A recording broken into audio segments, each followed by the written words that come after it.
Bismillahirrahmanirrahim. Alhamdulillahirabbil alamin wa bihi nasta'inu ala umuri dunya waddin. Wassalatu wassalamu ala asyrafil anbiya'i wal mursalin wa ala alihi wa sahbihi wa man tabi'ahu ila yaumiddin. Alhamdulillah dan alhamdulillah pada pagi hari ini Allah memberikan kita nikmat yang luar biasa di hari ke-14 ya atau ke-15 buat yang puasanya di hari Senin. Alhamdulillah kita masih diberikan kenikmatan yang luar biasa. Dan mudah-mudahan jika ada teman-teman yang hadir hari ini sedang kurang sehat, semoga disehatkan. Yang punya masalah diselesaikan masalahnya oleh Allah. Yang punya hajat, semoga Allah kabulkan hajatnya. Mudah-mudahan Ramadan kali ini Ramadan yang mampu mengantar kita kepada ketakwaan insya Allah. Dan semoga ibu-ibu solehah yang join dalam pengajian hari ini dimudahkan, kita semua dimudahkan oleh Allah untuk memperbanyak amal di Ramadan tahun ini. Amin ya Rabbal Alamin. Tak lupa selawat dan salam kita sampaikan kepada kekasih kita Rasulullah Shallallahu Alaihi Wasallam, di mana beliau bersabda, Ittaqillah haitsu ma kunta wa atbi'i sayyi'atal hasanata tamhuha wa khaliqin nas bi khuluqin hasan. Di hadis ini ada 3 pokok bahasan yang harus dibahas 3 kali pertemuan. Yang pertama, ittaqillah haitsu ma kunta. Bertakwalah kamu kepada Allah di mana saja. Yang kedua, wa'at bi sayyi'atil hasanah tamhuha, dan ikutilah keburukan dengan kebaikan, maka kebaikan akan menghapus dosa-dosamu. Yang ketiga, wa khaliqin nas bi khuluqin hasan, dan pergaulilah atau perlakukanlah manusia dengan akhlak yang mulia. Nah, qadarullah mungkin hadis yang seharusnya 3 kali pertemuan ini mungkin bisa diselesaikan dengan 1 kali pertemuan ya, karena mungkin ini pertemuan terakhir kita, jadi berharap sekali tema ini bisa kita amalkan dengan sebaik-baiknya dan mudah-mudahan Ramadan tahun ini kita semuanya mendapatkan sertifikat takwa insya Allah. Amin ya Rabbal Alamin. Ketika kita berbicara takwa, maka Rasulullah Shallallahu Alaihi Wasallam itu sudah memberikan pesan yang luar biasa. Jadi ittaqillaha haitsu ma kunta, bertakwalah kepada Allah di mana saja. Qadarullah, kita memasuki bulan suci Ramadan, qadarullah kita bisa mengisi dan bertemu dengan bulan Ramadan. Kita berdoa kepada Allah, Allahumma balighna Ramadan. Ya Allah, sampaikanlah kami ke bulan Ramadan. Dan alhamdulillah doa kita dikabulkan. Allah mempertemukan kita dengan bulan Ramadan, bulan yang luar biasa, bulan ampunan, bulan berkah gitu ya. Bahkan Rasulullah Shallallahu Alaihi Wasallam menyampaikan hadisnya, qad ja'akum syahrul mubarak, telah datang kepada kalian bulan yang diberkahi. Apa arti berkah? Arti berkah adalah mendatangkan kebaikan. Jadi kalau kita berdoa minta keberkahan, jabatan, harta, ilmu, keluarga, apapun yang dititipkan kepada kita, umur gitu ya. Ketika kita minta diberikan keberkahan, itu maksudnya apa yang Allah titipkan, berharap berkah di tangan kita gitu. Bertambahnya kebaikan gitu ya. Jadi kita pengen banget semua yang Allah titipkan kepada kita itu mendekatkan diri kepada Allah Subhanahu wa taala. Maka termasuk hari ini karena telah datang kepada kita bulan yang diberkahi gitu ya. Bulan yang luar biasa. Jadi indah jika takwa ini dipermudah gitu ya. Takwa ini dipermudah. Dan konsep daripada berpuasa adalah agar kita menjadi hamba yang bertakwa. A'udzubillahi minasyaitonirrajim. Ya ayyuhalladzina amanu kutiba alaikumussyam kama kutiba 'alal ladzina min qablikum la'allakum tattaqun. Ketika Allah menyampaikan kepada kita tentang orang-orang beriman gitu ya, kemudian orang beriman itu diwajibkan berpuasa sebagaimana diwajibkan orang-orang sebelum kamu, tujuannya kan agar menjadi hamba yang bertakwa gitu ya. Kalau manusia dengan manusia, la'alla itu artinya semoga. La'alla itu semoga gitu ya. Semoga kamu bahagia, semoga sakinah, semoga gitu. Itu la'alla. Tapi kalau Allah yang berbicara, la'alla itu artinya pasti gitu. Jadi diwajibkan kepada kamu berpuasa sebagaimana diwajibkan orang-orang sebelum kamu, pasti gitu. Kamu menjadi hamba yang bertakwa. Artinya orang puasa itu pasti menjadi hamba yang bertakwa. Pertanyaannya adalah puasa yang mana yang menghasilkan ketakwaan gitu ya. Puasa yang mana yang dicatat oleh Allah sebagai student terbaik, hamba terbaik yang mendapatkan sertifikat takwa gitu. Maka kita mengetahui bahwa puasa itu ada 3 kelas. Yang pertama puasa umum, yang kedua puasa khusus, dan yang ketiga puasa istimewa. Nah, sudah saya sampaikan ya pada pertemuan sebelumnya bahwa kalau puasa umum itu kan puasa orang awam yang cuma menahan lapar dan dahaga saja. Dan itu pun diberikan bocoran oleh Allah, oleh Rasulullah Shallallahu Alaihi Wasallam. Kam min shaimin laisa min siyamihi ilal ju' wal atas. Berapa banyak orang berpuasa tetapi dari puasanya hanya mendapatkan lapar dan dahaga saja. Maka nauzubillah kalau kita dapat ini gitu. Ternyata yang dapat lapar dan dahaga saja itu adalah orang-orang yang puasa di kelas 1. Puasanya orang-orang awam. Cuman lapar aus aja tapi nggak dapat pahala gitu. Dan sayang kalau kita masih di tahap itu gitu ya. Nauzubillah ya. Aduh, nauzubillah. Jangan sampai kita masih di tahap itu. Maka kita naiklah ke kelas 2 untuk Ramadan tahun ini gitu ya. Di mana ibadah kita itu kelasnya orang-orang khusus yang bukan hanya menahan lapar dan dahaga, tapi menahan pandangan dari dosa, menahan lisan dari dosa, menahan langkah kaki kita dari dosa gitu. Jadi kalau misalnya tahun-tahun sebelumnya mungkin kita banyak bukber, kita banyak ngisi eh, acara dan seterusnya ya. Tahun ini kalau saya pribadi bahkan sempat beberapa kali tidak memenuhi undangan bukber gitu.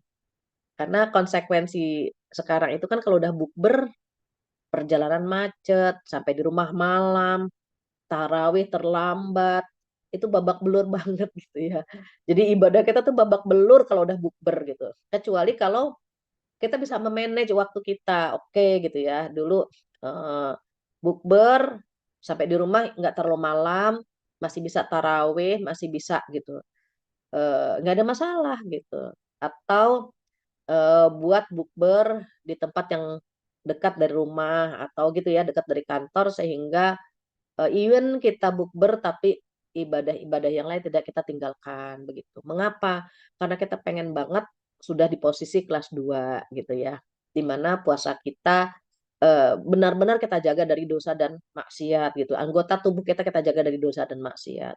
Namun kita pengen banget ngejar kelas 3 nggak mampu ya, nggak akan mampu.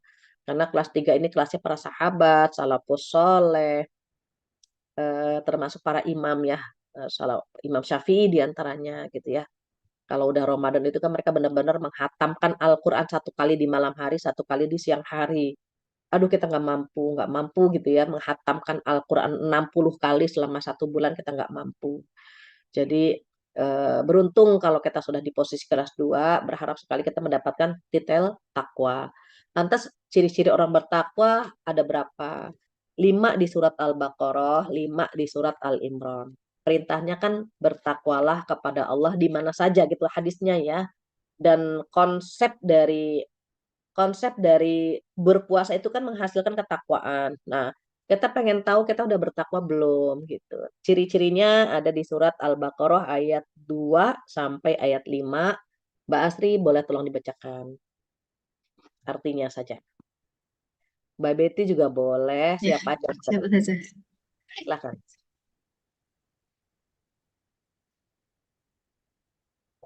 Ayat 2, Ya. kitab Al-Quran ini tidak ada keraguan padanya, petunjuk bagi mereka yang bertakwa. Ayat 3, yaitu mereka yang beriman kepada yang gaib, melaksanakan sholat, menginfakkan sebagian rezeki yang kami berikan kepada mereka. 4, dan mereka yang beriman kepada Al-Quran yang diturunkan kepadamu Muhammad, dan kitab-kitab yang telah diturunkan sebelum engkau. Dan mereka yakin akan adanya akhirat. 5, mereka lah yang mendapat petunjuk dari Tuhannya, dan mereka itulah orang-orang yang beruntung. Mereka Astagfirullahaladzim. itulah orang-orang yang beruntung. 5 di sini ada kriteria yang Allah sebutkan gitu ya. Ketika Allah membuka dengan huruf muqatta'ah. Apa huruf muqatta'ah? Alif lam mim itu huruf muqatta'ah. Kaf ha ya ain shad itu huruf muqatta'ah. Jadi huruf muqatta'ah itu la ya'rifu ta'wilahu illallah. Tidak ada yang tahu takwilnya kecuali Allah Subhanahu wa taala. Maka setelah Allah membuka dengan huruf muqatta'ah alif lam mim, Allah menjelaskan dzalikal kitabul la raiba fih hudal lil muttaqin. Kitab ini maksudnya Al-Qur'an. Tidak ada keraguan gitu ya di dalamnya. Isinya itu nggak ada keraguan sama sekali. Bahkan hudal lil muttaqin, memberikan petunjuk bagi mereka yang bertakwa. Siapakah orang-orang bertakwa ini? Kata Allah yang pertama, alladzina yu'minuna bil ghaib, yang beriman dengan yang gaib. Jadi yaitu mereka yang beriman kepada yang gaib. Yang gaib itu apa sih? Yang nggak kelihatan. Surga, neraka nggak kelihatan kan? Malaikat tidak kelihatan, tapi kita imani. Surga ada, neraka ada, even kita belum melihatnya, tetapi kita imani. Itu ciri-ciri orang yang bertakwa, beriman dengan yang gaib. Jin ada, malaikat ada, iblis ada. Walaupun iblis dibelenggu di bulan Ramadan, tetapi kita masih punya hawa nafsu, sehingga hawa nafsu kita itu gitu. Hawa nafsu kita itu yang membuncah, yang membuat kita terkadang sulit untuk mengendalikan diri dari hawa nafsu. Setannya dibelenggu, tapi kita punya hawa nafsu, hembusan hawa nafsu kita yang membuncah, membuat kita melakukan hal-hal yang dilarang. Sama halnya misalnya gini, kan setan dibelenggu, kok kita masih ngerumpi? Karena hawa nafsu kita untuk ngerumpinya ada gitu. Hawa nafsu kita untuk membuka gadget, nonton film tuh masih ada. Hawa nafsu kita untuk cuci mata ada gitu. Itu yang membuat terkadang mengkontaminasi puasa kita. Maka saat kita beriman dengan yang gaib, Allah menatap kita, duta-dutanya dikirim untuk mencatat amal kita. Oh, kita imani itu semuanya. Maka ketika kita bulan Ramadan, kita tahu kan namanya juga kita hitung-hitungan sama pahala. Maka kita tahu banget nih bulan Ramadan kalau ngaji pahalanya dilipat gandakan. Kalau sedekah pahalanya dilipat gandakan. Kalau kita misalnya tilawah, sholat taraweh gitu kan. Itu itu hitung-hitungannya tajam banget kita kan. Sehingga karena hitung-hitungan kita tajam, maka termotivasi di bulan Ramadan itu lebih kuat ketimbang bulan biasa. Kalau bulan biasa kita baca Quran paling berapa gitu. Tapi di bulan Ramadan kita bisa sekian juz gitu kan. Kita paksakan karena kita beriman dengan yang gaib. Surga neraka belum kita lihat, tetapi kita punya ilmunya, kita punya ilmal yakin. Nanti kalau sudah melihat surga dan neraka baru ainal yakin begitu. Jadi kalau kita udah tahu ilmunya, oh ini ilmu ini membuat kita yakin bahwa surga neraka ada, hari kiamat ada gitu. Nanti kalau udah terjadi hari kiamat, kita diperlihatkan dengan surga dan neraka, baru kita ainal yakin, melihat langsung dengan mata kepala kita sendiri. Tapi kalau sekarang, karena belum terlihat, maka itulah ciri-ciri orang bertakwa, beriman dengan yang gaib. Entah itu eh, apa namanya, malaikat, jin, siratal mustaqim, timbangan, semuanya kan gaib. Tapi kita imani bahwa itu ada. Sampai detik ini, nauzubillah ya, kalau ada orang-orang yang berani dosa menganggap kayaknya Tuhan tuh nggak tahu gitu. Kalau kita harus ditanamkan ihsan. Apa ihsan? Anta abudallah ka'annaka tarah, fa illam takun tarah, fa innahu yarak.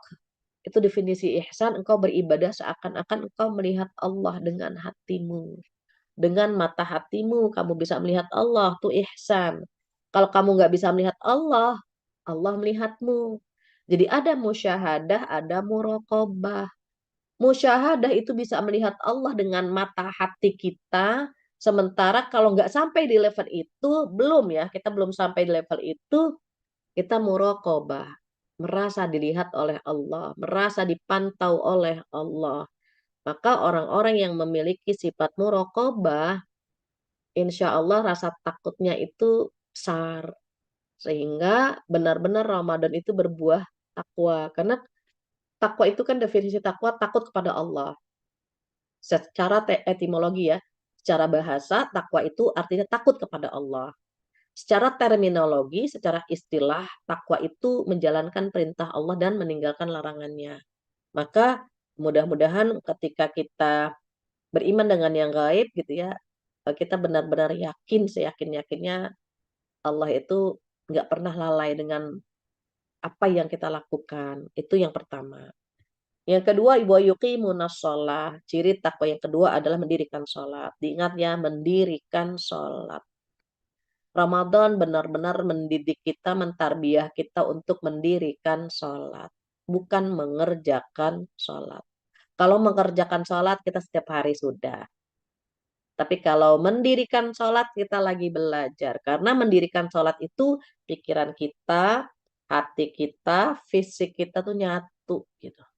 Nyatu benar-benar fokus untuk beribadah kepada Allah Subhanahu wa Ta'ala. Kalau mengerjakan fisik saja, tapi pikiran, hati kadang-kadang menerawang kemana-mana. Tapi itu masih mending ya. Sholat pikiran kemana-mana daripada kemana-mana tidak sholat. Begitu. Jadi nggak apa-apa sholat pikiran kemana-mana daripada kemana-mana tapi tidak sholat. Maka Allah menyebutkan mendirikan sholat itu kriteria yang kedua. Yang ketiga apa? Wa mimma razaqnahum yunfiqun. Masih ayat 3. Dan menginfakkan sebagian rezeki yang kami berikan kepada mereka.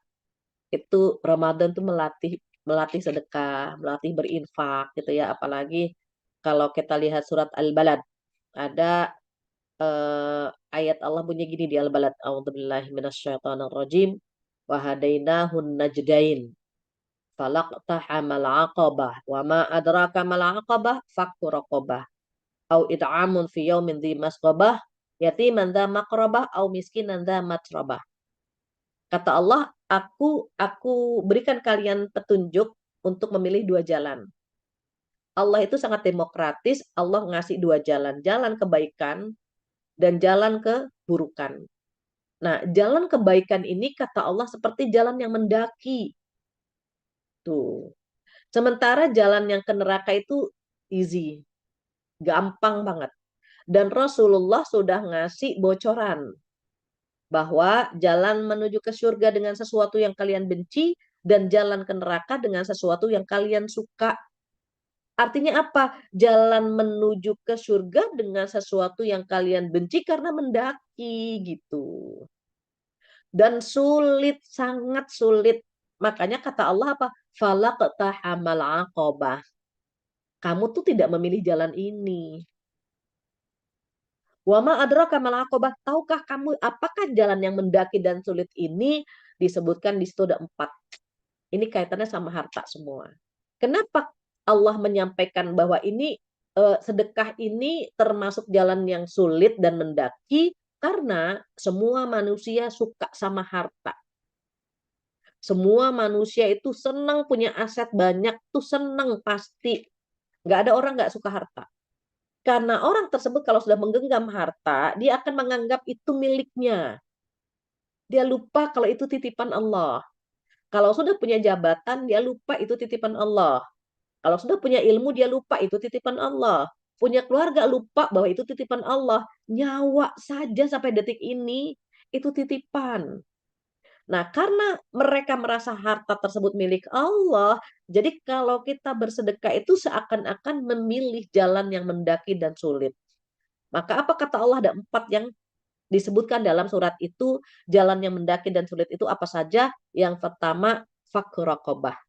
Fakku raqabah itu membebaskan hamba sahaya. Hamba sahaya itu kan mahal. Mahal ya. Jadi kalau kita memerdekakan hamba sahaya itu pahalanya besar. Di masa Rasulullah Shallallahu Alaihi Wasallam yang paling banyak memerdekakan hamba sahaya itu Abu Bakar.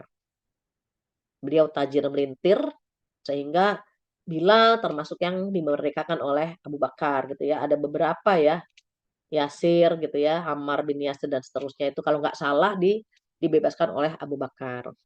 Nah, karena budak nggak ada, maka berharap sekali memerdekakan kesulitan orang lain termasuk di dalamnya. Begitu. Yang kedua apa? Yang kedua, selain memerdekakan hamba saya, di situ memberi makan orang yang kelaparan. Palestina lagi kelaparan sekali. Sampai-sampai kemarin itu kita kajian online di Amerika, temanya Ramadan dan Gaza. Benar-benar itu menguras air mata ya, bawang penuh dengan bawang gitu ya. Karena kita pasti cengeng kalau udah berbicara tentang Palestina tuh kita cengeng. anak-anak yang kehilangan orang tua, perempuan-perempuan yang diperkosa. Ya Allah, nauzubillah. Kita nggak bisa ngebayangkan kalau kita berada di sana. Mereka diperkosa sampai menjerit, ada ibu hamil diperkosa di depan anak dan suaminya. Memang Israel itu, nauzubillah la'anatullah ya, gitu. Nggak punya hati mereka itu. Jadi mereka tuh kelaparan gitu. Kalau kita menyisihkan rezeki kita ke sana itu pahalanya luar biasa. Kenapa mereka kelaparan? Jadi fiyaumin dimas ghobah itu memberi makan di saat mereka sedang kelaparan gitu. Atau mungkin di kampung halaman kita gitu ya. Di kampung halaman kita banyak yang kelaparan. Orang yang berpuasa sedang kelaparan, kita mengundang mereka berbuka, sama. Maka kata Allah, selain memerdekakan hamba sahaya, yang kedua memberi makan pada saat orang sedang kelaparan. Yang ketiga apa? Yatiman dza makrabah, atau menyantuni anak yatim yang masih punya hubungan darah. Itu 2 kali pahalanya itu. Menyantuni anak yatim yang masih ada hubungan kerabat, begitu ayatnya. Karena kalau kita menyantuni anak yatim yang tidak ada hubungan kerabat, pahalanya 1. Tapi kalau kita menyantuni anak yatim yang ada hubungan kerabat, pahalanya 2. Pahala pertama pahala sedekah, yang kedua pahala silaturahim. Itu yang ketiga ya, jadi membebaskan hamba sahaya, kedua memberikan makan kepada orang yang sedang kelaparan, yang ketiga itu memberikan santunan kepada anak yatim yang masih ada hubungan kerabat, dan yang keempat apa? Yang keempat, au miskinan za matrabah, atau kita membantu orang miskin yang sangat fakir. Fakir sama miskin beda, beda. Fakir itu nggak punya rumah, nggak punya pekerjaan. Kalau miskin, miskin punya rumah, punya pekerjaan, tetapi tidak mencukupi atau rumahnya tidak representatif dan seterusnya. Nah, ini kata Allah, orang-orang yang menempuh jalan yang tinggi ini pahalanya besar. Dan disebutkan oleh Allah 4 tadi gitu. Berarti kan apa? Menginfakkan sebagian rezeki, kata Allah, yang kami berikan kepada mereka. Itu ciri-ciri orang bertakwa yang ketiga. Yang keempat apa? Walladzina yu'minuna bima unzila ilaika wa ma unzila min qablik. Itu yang keempat.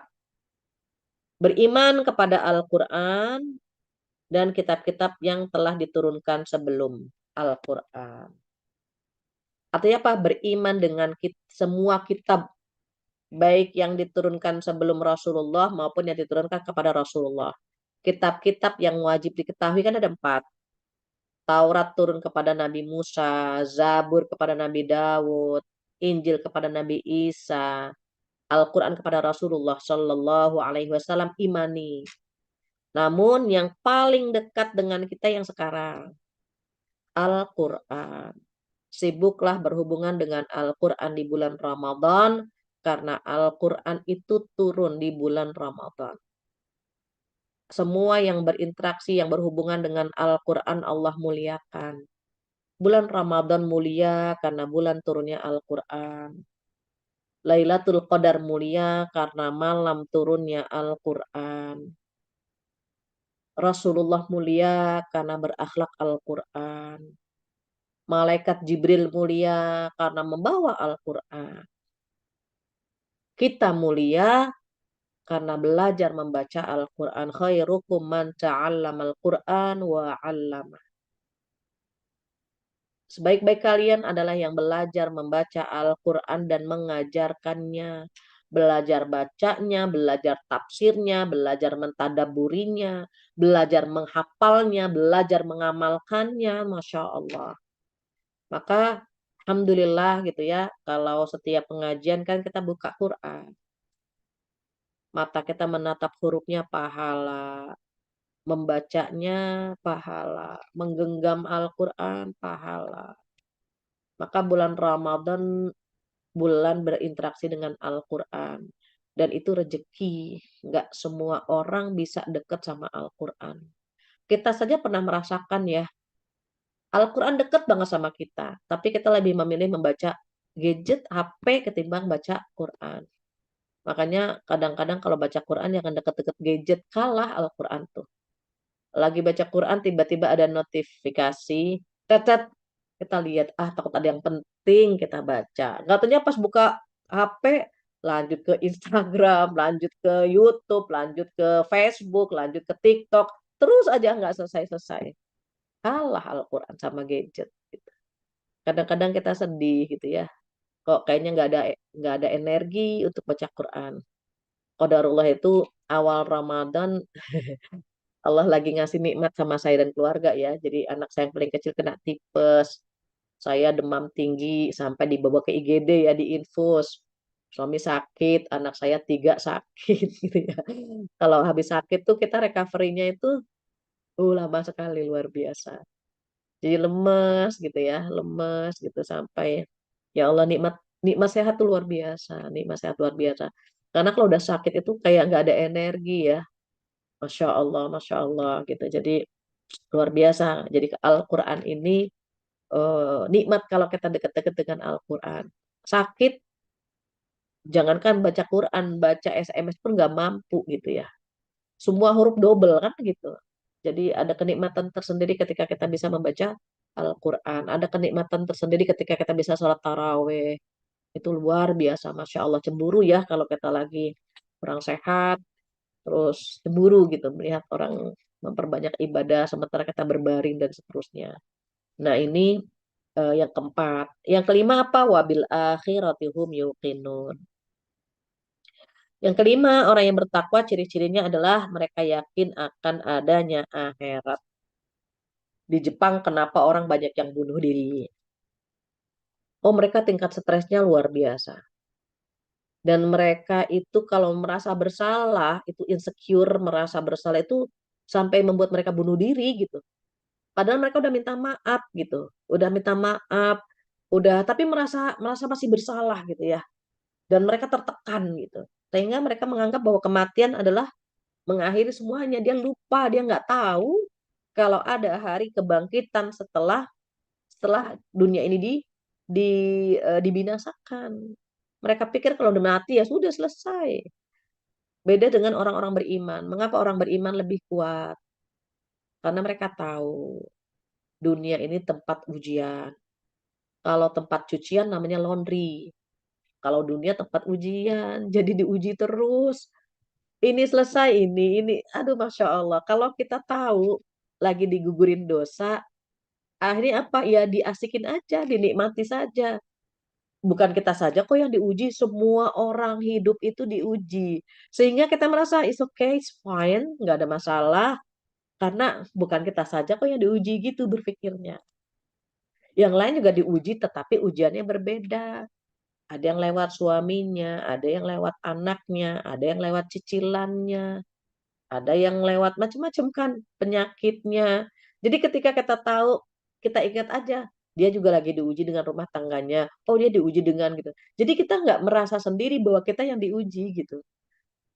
Kalau kita berpikir kita nggak sendiri, kita akan kuat. Oh, kan lagi banyak yang diuji sama Allah. Kan lagi banyak yang digugurkan dosa sama Allah. Termasuk kita sedang digugurkan dosa-dosa kita dengan ujian yang kita hadapi. Sedang belajar ikhlas dengan apapun keputusan Allah. Maka hari ini kita lihat kriteria orang bertakwa di Al-Baqarah itu ada 5 dan di surat Al-Imran ada 5. Yang 5 apa? Ibu-ibu udah hafal ini di surat Al-Imran. Boleh Mbak Asri?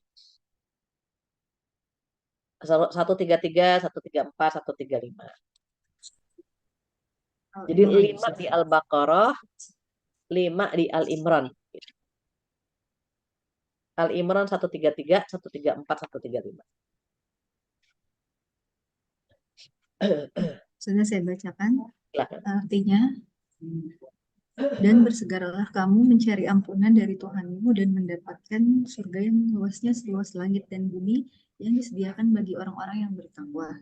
Selanjutnya di surat ke-134, yaitu orang yang berinfak baik di waktu lapang maupun sempit, dan orang-orang yang menahan amarahnya dan memaafkan kesalahan orang lain.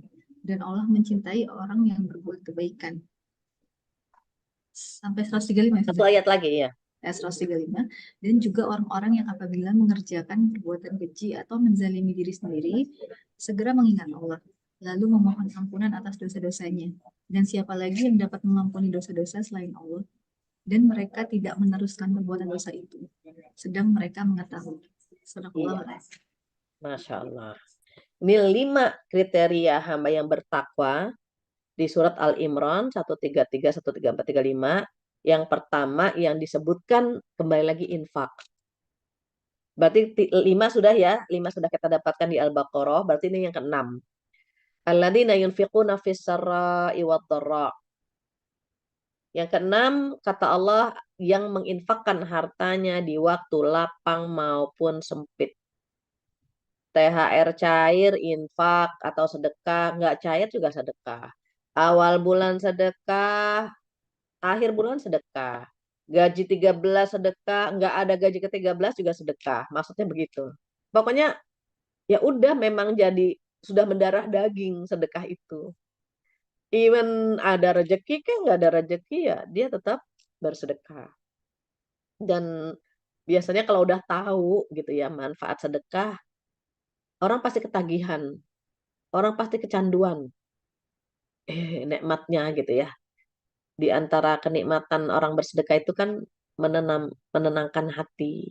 Tuh orang bersedekah itu dengan sedekah itu menenteramkan hati dan sedekah itu menolak bala, menolak musibah. Sedekah itu mengantar kepada kematian yang indah. Apalagi ini bulan Ramadan. Masya Allah, Masya Allah. Rasulullah itu kalau sedekah seperti angin yang berhembus. Tush, gitu. Nggak ada kalimat nanti, nunggu, ini, nggak ada, nggak ada. Pokoknya kalau di benaknya pengen sedekah, langsung. Ada yang datang, adanya di rumah roti, ya roti. Adanya gula, ya gula. Adanya kurma, ya kurma. Pokoknya yang ada di dalam rumah itu akan didistribusikan oleh Rasulullah. Beliau nggak tenang kalau yang di luar itu belum disedekahkan. Kalau kita kan eh, belum tenang, kalau yang di luar belum dimasukkan ke badan.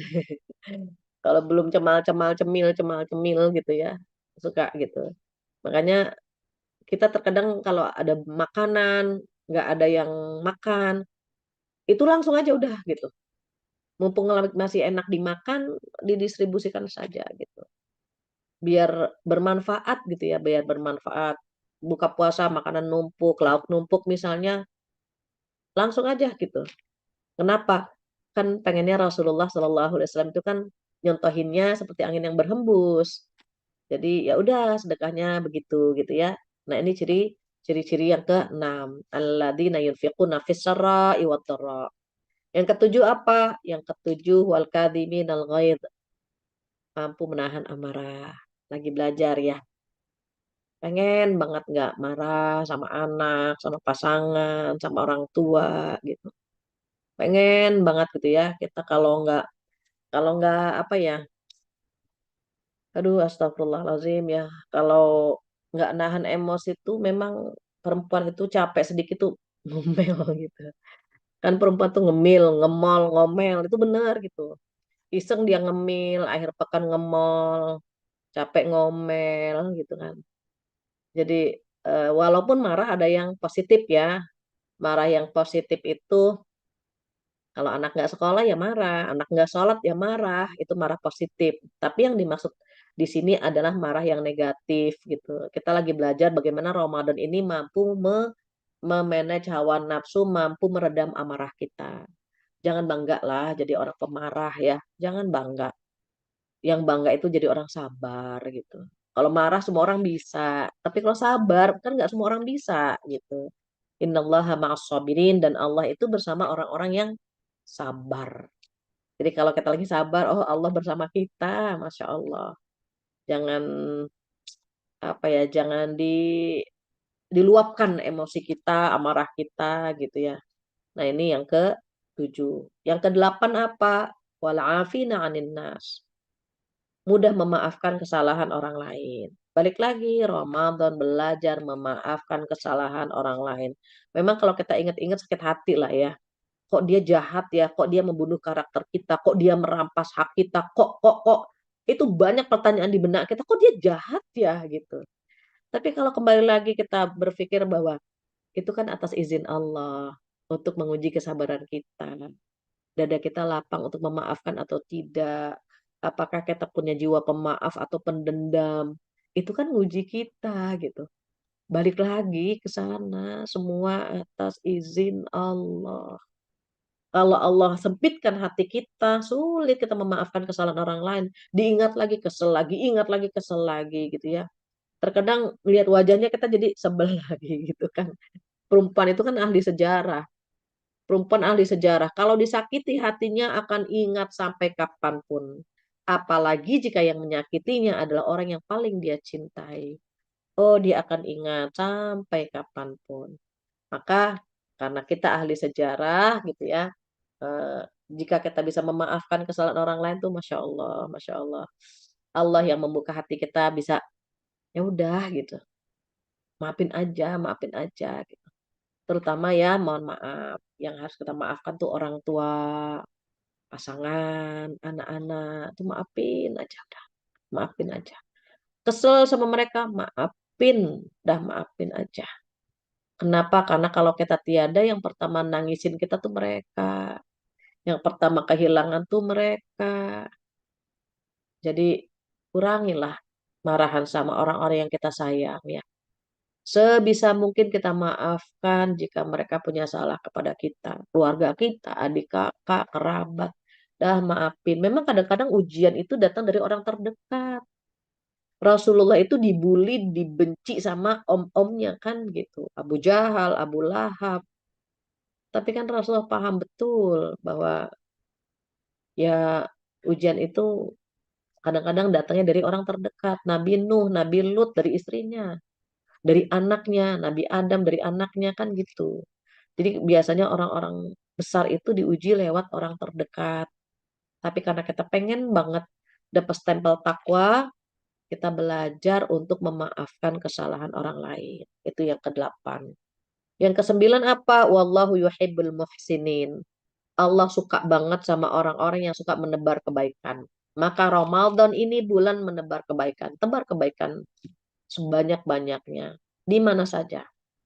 Ya bukber, ya santunan, ya keluarga, dikasih THR, karyawan, ART, driver, semuanya itu tebar aja. Anak-anak yang latihan puasa, silahkan saja. Tebar kebaikan. Kenapa? Itu semua yang kita infakkan itu kan sedekah, sedekah, sedekah, sedekah, sedekah, ya Masya Allah. Nggak ada bulan seindah Ramadan tuh nggak ada. Semua dilipat gandakan. Jangankan dalam bentuk materi, ciuman aja. Nih dielus-elus, dicium. Itu sedekah sama mereka, coba bayangkan. Nuntun orang tua, neraktir orang tua, ngajak bukber orang tua. Aduh, Masya Allah. Itu luar biasa. Makanya bulan Ramadan ini Rasulullah Shallallahu Alaihi Wasallam itu menservis keluarganya lebih baik daripada bulan-bulan selainnya. Beliau tuh paling pandai menservis keluarga justru di bulan Ramadan. Jadi ya kita ngikutin Rasulullah gitu ya. Servis mereka, bahagiakan mereka ya. Terakhir apa yang ke-10? Ciri-ciri orang bertakwa yang ke-10 adalah apabila dia melakukan dosa atau menzalimi diri sendiri, dia langsung zakarullah, ingat Allah. Fastaghfaru lidunubihim dan langsung istighfar. Kalau bikin dosa, dia melakukan 3 hal. Ingat Allah, istighfar, dan tidak melanjutkan perbuatan itu lagi. Jadi ada di dosa nih, ngerupi dosa nih, langsung dihentikan. Gitu. Jadi nggak dilanjutkan maksudnya gitu ya. Ini eh, yang paling susah itu buat kita kadang-kadang yang kelima ya. Yang ke-10 ya. Yang ke-10 dengan yang ke-8 gitu. Jadi kalau kita lagi ngerumpi, lagi asik-asiknya suka susah nyetopnya tuh susah gitu ya. Tapi orang bertakwa ketika dia tahu ini berdosa, dia langsung ingat Allah, istighfar dan langsung bubar. Menghentikan perbuatan dosa itu.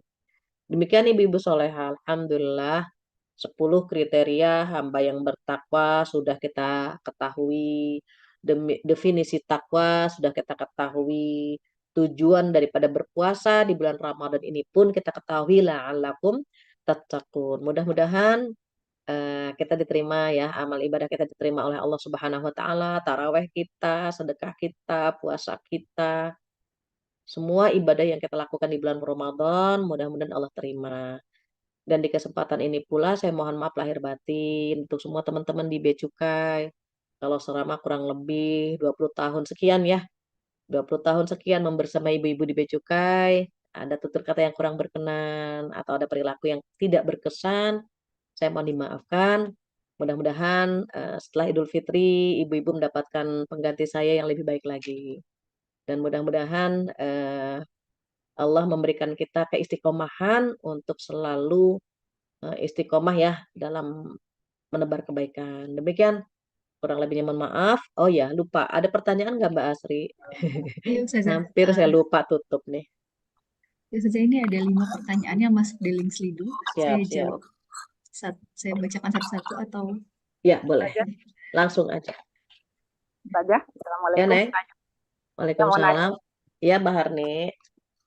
Itu saja sebentar lagi kan kita nih udah masuki 10 malam terakhir Lailatul Qadar nih. Betul, betul. Kan turunnya di malam-malam ganjil itu saja ya. Betul. Ada yang udah puasa sebelum kita sehari kan berarti malam ganjil mereka sama kita kan berbeda saja. Iya. Apakah aja 10 malam terakhir tanpa mandang ini malam ganjil atau malam genap gitu saja. Iya. Gitu aja. Baik. Buat Allah setiap malam jadi Lailatul Qadar tuh gampang. Gampang ya, tiap malam nih udah Lailatul Qadar semua. Oh, gampang buat Allah. Tapi kenapa disebut oleh Rasulullah Shallallahu Alaihi Wasallam di malam-malam ganjil di 10 hari terakhir agar kita yang punya waktu terbatas itu bisa maksimal di 5 malam. Terus malam yang ganjil malamnya siapa? Ya malamnya kita. Jangan mikirin malamnya tetangga, malam di Saudi, malam di Amerika, pusing. Dah malam kita saja yang kita pikirkan. Begitu Bu Harni, malam-malam ganjil kita. Kita misalnya ngikut pemerintah, ya berarti malam ganjilnya pemerintah. Kalau kita ngikutin Muhammadiyah, berarti malam ganjilnya Muhammadiyah. Begitu Bu Harni. Ya biar Bu Harni nggak pusing ya. Saja. Ya, Ya. terima kasih Bu Hardi. Tadi sudah saya izin membacakan pertanyaan Ustazah. Yang Siap. pertama, apakah boleh berzakat untuk warga Palestina? Dan adakah rekomendasi penyalurannya yang aman, Ustazah? Yang mungkin sudah akadnya emang zakat gitu ya, bukan sedekah. Ya. Jadi kalau misalnya kita mau zakat ke Palestina, izin ini ya, saya selalu mentransfer ke Adara. Karena Adara itu fokus di perempuan dan anak-anak. Jadi nanti kalau memang, kayaknya pernah ya saya titip ke Batiwi nomor Adara. Jadi nanti misalnya teman-teman Becukai mau zakat ke sana pun boleh. Akad kita langsung zakat saja. Gitu ya, langsung zakat. Kalau bisa zakat mal ya, zakat mal. Karena kalau zakat fitrah khawatirnya belum bisa ditunaikan langsung kan gitu. Kalau zakat fitrah kepada yang terdekat saja. Tapi kalau zakat mal kan bebas, mau disalurkan kapan begitu. Jadi untuk sementara yang saya tahu itu ada Adara, ada KNRP. Jadi, tapi kalau KNRP itu umum ya, kalau Adara itu memang khusus untuk perempuan dan anak-anak. Jadi saya lebih sering saya maupun jamaah itu saya kumpulkan dan saya transfer ke Adara. Demikian Allah. Mbak Wisnu udah raise hand, silahkan. Silahkan Ibu Wisnu. Oh, ada Mbak Wisnu, ada Mbak Hani, udah bosan kali ngeliat saya nih, udah. Dari tahun 99 ya. Tahun 2000. Silakan Mbak Wisnu. Nggak mungkin bosen lah Bu Fakia. Ilmu bermanfaat. Mbak Wisnu belum di open mic. Oh ya, mohon itunya untuk mic-nya di open dulu Bu. Silakan. Iya. Assalamualaikum warahmatullahi wabarakatuh. Aduh, alhamdulillah senang sekali bisa ketemu lagi dengan Ustazah Fathia dan teman-teman lainnya. Gini Ustazah, saya kan ikut mulai puasanya Senin. pemerintah ya. Oh, pemerintah ya sama. Ya, terus ini kan saya insya Allah mau berangkat umroh. Masya Padahal kan Allah. Saudi kan puasanya duluan daripada pemerintah gitu. Ya, ya. Jadi ini gimana? Kan berarti saya belum genap apa ya ini jumlah harinya gitu ya. Ya, Itu ya, gimana itu ya Ustazah? Itu yang pertama itu ya. ya. Yang kedua ini kok Ustazah tadi menyampaikan setelah Lebaran semoga mendapatkan yang lebih baik. Maksudnya apa ya? Itu aja Ustazah. Terima Iya. kasih. Assalamualaikum warahmatullahi wabarakatuh. Waalaikumsalam. Udah Jangan dong kode Ustazah. kok. Udah kode kok, udah ngasih tahu sama panitia habis Idul Fitri mungkin gantian gitu maksudnya. Oh gantian ke Eh, Pusdikat ya Ustazah ya. Iya. jadi gini Mbak Wisnu, Lebaran itu kan kita belum tahu nih. Apakah nanti Lebarannya bareng dengan Muhammadiyah atau terpisah kan kita belum tahu. Seandainya pemerintah kita Lebarannya beda dengan Muhammadiyah, berarti Mbak Wisnu di sana Idul Fitri Mbak Wisnu jangan ikut gitu. Oh Karena Mbak gitu. Wisnu kan ikutnya pemerintah. Jadi gini, kalau puasanya ikut Muhammadiyah berarti Lebarannya ikut Muhammadiyah. Kalau puasanya ikut pemerintah, Lebarannya ikut pemerintah. Itu harus konsisten. Iya, makanya berarti saya Loh, kalau di Saudi nanti itu udah Lebaran, Lebaran belum, berarti Mbak saya Wisnu belum. belum ya.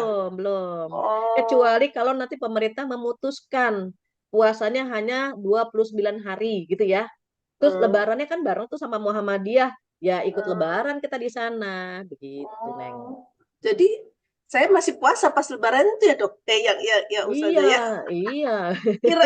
Kirain kalau sudah dengar takbir Allah Akbar harus nggak puasa gitu Ustazah. Itu buat mereka yang udah puasanya lebih awal. Oh, Nanti nunggu aja nunggu. Kalau pemerintah ternyata misalnya lebarnya bareng sama Muhammadiyah, lebarannya bareng sama Saudi, ya Mbak Wisnu ikut nggak puasa lebaran.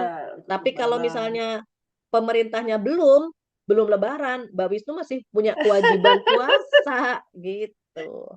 Iya, oke. Ya. Kemarin saya pikir ya kalau di sana Lebaran ya saya ikut Lebaran gitu. Kata kakak saya, Jangan, lo kan belum ini. jangan. Bayar bayar kodok. Kemarin banyak yang begitu. Akhirnya saya Hmm. suruh bayar kodok. Karena dia kurang satu kan. Pemerintah belum lebaran, dia ikut lebaran. Ah, belum. Jadi Ya, kurang baik. satu. Begitu Baik, terima ya. kasih Ustazah. Sama-sama.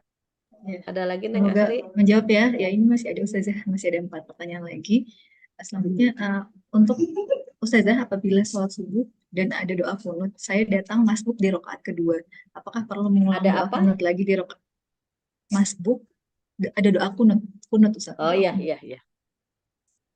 Saya Kalau datang masbuk, masbuk dan di rakaat terus kedua. dia, Apakah perlu mengulang doa kunut di rakaat lagi di rakaat keduanya? iya. Kunut itu kan di rokat kedua. Kunut itu kan di rokat kedua ya buat mereka yang ikut Imam Syafi'i yang baca kunut di rokat kedua. Ketika dia sudah karena dia masbuk dia baca doa kunut kan di rokat pertama. Kewajiban dia di rokat kedua kan belum. Maka dia kunut lagi di rokaat kedua. Begitu. Kecuali kalau kita berpendapat nggak baca kunut. Gitu. Jadi kalau makanya saya terkadang kalau misalnya lagi sholat berjamaah, saya suka tanya sama audiens, sama jamaahnya.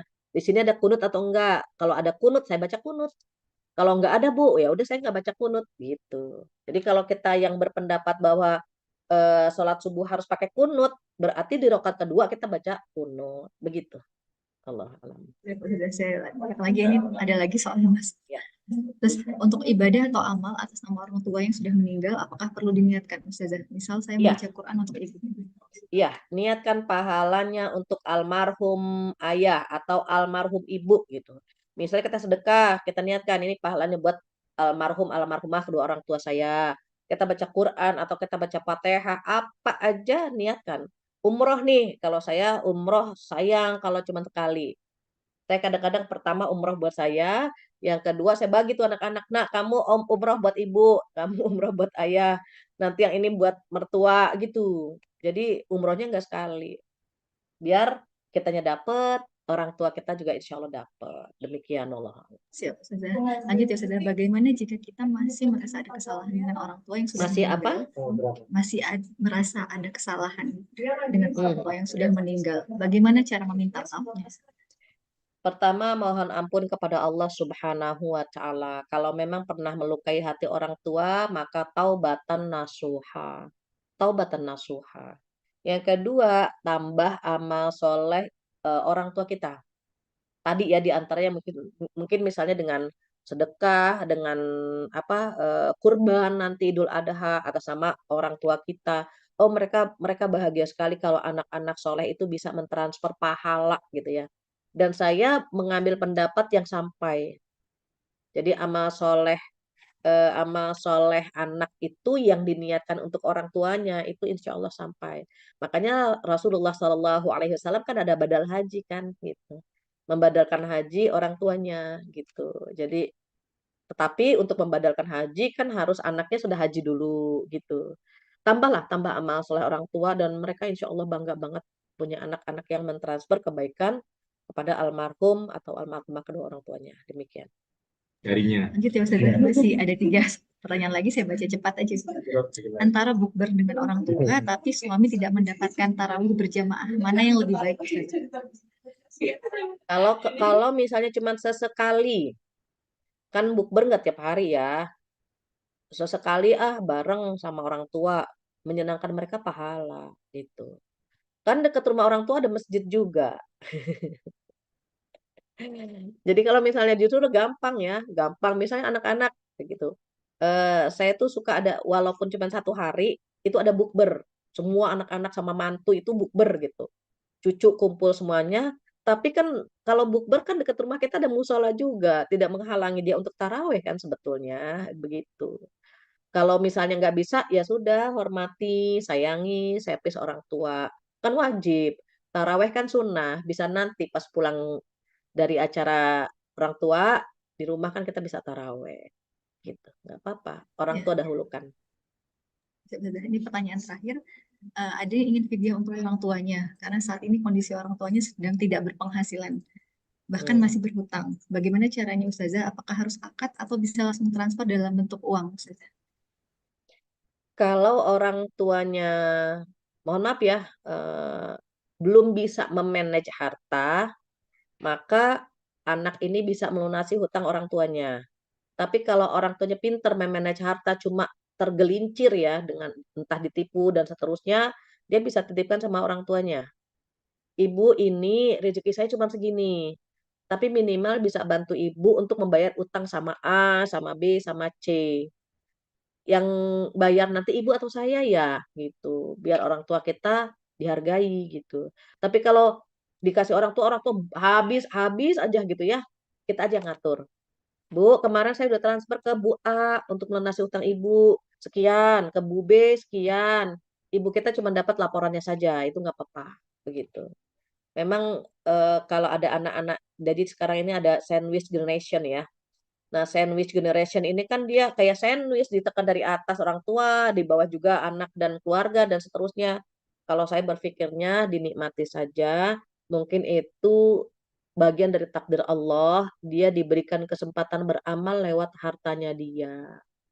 Mungkin lewat sholat kita nggak punya amal yang istimewa, tapi lewat harta kita bisa bantu orang tua, bisa bantu anak dan pasangan, boleh jadi itu pintu surga yang sudah Allah sediakan. Demikian ya, Mbak Masya Asri, Ibu Allah. Solehah, ya, Masya Allah, mudah-mudahan berkah semuanya. Selagi mohon maaf lahir batin, dan mudah-mudahan apa yang kita dapatkan menjadi jariah buat kita semuanya. Kesempurnaan hanya milik Allah, kekurangan dari saya, mohon dibukakan pintu maaf yang selebar-lebarnya. Kita tutup dengan doa penutup majlis bersama-sama. Subhanakallahumma wa bihamdika asyhadu an la ilaha illa anta astaghfiruka wa atubu ilaik. Wabillahi taufiq wal hidayah. Assalamualaikum warahmatullahi wabarakatuh. Waalaikumsalam warahmatullahi warahmatullahi wabarakatuh. Masya Allah, adem Ustazah dengarnya, luar biasa. Masya Allah, amin. Mudah-mudahan nanti habis Lebaran juga dengan Ustazah lagi. Amin. Amin, amin ya Amin. Allah. Amin. Amin, amin. Cari yang lain aja ya Mbak Asri ya. Buat pengurus semuanya. Saya terima kasih nih sama Bu Hani, Bu Wisnu yang sudah mengenalkan saya dengan Becuka ya. Jangan bosan ya, sejak tahun berapa dihitung deh. Enggak lah, enggak pernah bosan Pertama Ustazah. pulang ya Ustazah ya dari Jadi sekolah. jadi sampai yang belum pensiun sampai mereka udah pada pensiun gitu ya, kalau ketemu Bu Fatia masih di sana. Aduh ya Allah Bu, iya Bu, maaf ya Bu ya. Mereka udah pensiun, sayanya masih ngajar. Jadi dicari yang muda-muda aja Mbak Asri, yang lebih muda lagi, yang Oh lebih kemana fresh Bu gitu ya. Fatia? Saya kan masih di Becukai Priuk. Insya Ya udah Allah di Pusiklat demikian. aja deh Ustazah. Hah? Di Sama Pusiklat juga aja. deket Pusdiklat. Makanya kita jalan kaki aja.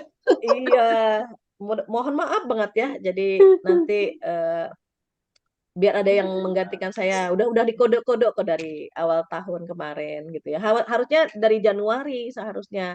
Tapi ya udahlah, pengen dapat berkahnya Ramadan juga gitu ya.